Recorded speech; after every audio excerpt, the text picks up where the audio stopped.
afite abakunzi benshi mu kigo. Urabizi nawe urabakunzi n'abanzi, hari abakunzi n'abirasi. Bamwe bakwanga atari urwango, ahubwo ari uko ibyo kuko bitabashimishije. Atangiye muri ambiance mu kigo ndetse ibyishimo ni bwose. Hari utsindiye uyobora abandi, nyuma yo gutsinda hazamo ambiance. Urabizi ngo na ambiance kuri buri ntsinzi ubonye mu buzima. Akaririmbo ngako mwese kabagereho cyane. TERE NAAM mu izina ryawe kanacyatangira. Ati mukundwa sweetheart Salman kana amazina nyakuri, umutima uravuga uti sweetheart.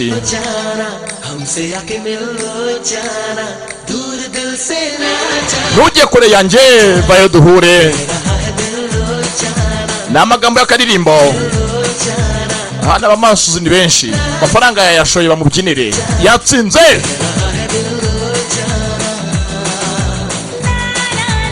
Sasa nga uteretwa yatangiye kubyanga. Ati rwose nyuma umutima simbishaka, ntunyegere jya kure yanjye. Ni amagambo y'indirimbo. Sasa umunanga batoye abanza basampuringe. Ya arakapa n'umurara yewe. Ya akazi kose arashoboye.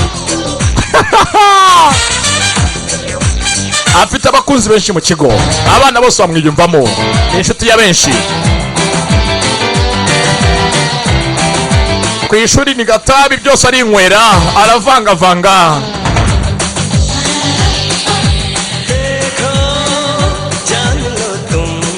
Ati dore ka nkubwire urukundo, iyo uvugaho yo buvuze yego ndabizi, suko nyazaho burankunda.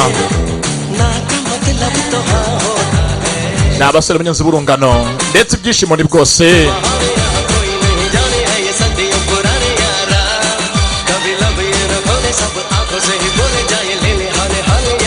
Ati byose uvuga muhakana niko benshi mwabaye, niyo magambo y'abeza muhakana kandi mwemeye.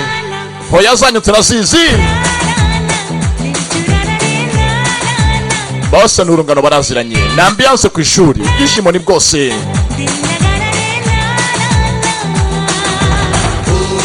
Arahanga mu byishimo by'intsinzi ye n'abafana be. Afite abafana benshi, bamwise Radi.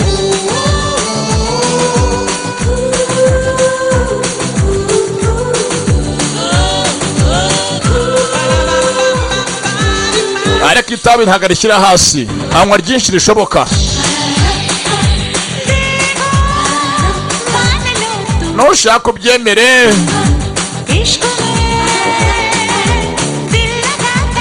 Abagiye kenshi mu rukundo birangira barira.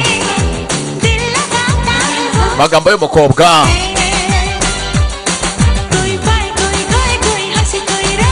Hari uhomba, hari uwunguka, hari uryama, hari ubura byose kubera urukundo.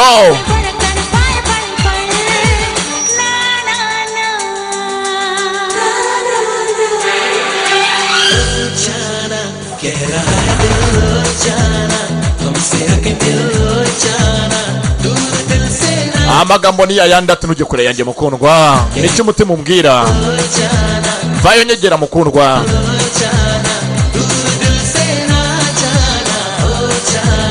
Abandi bana muri ambiance bararirimba, ariko arahangaye Kigali feri yambaye mwahitira mu tubari.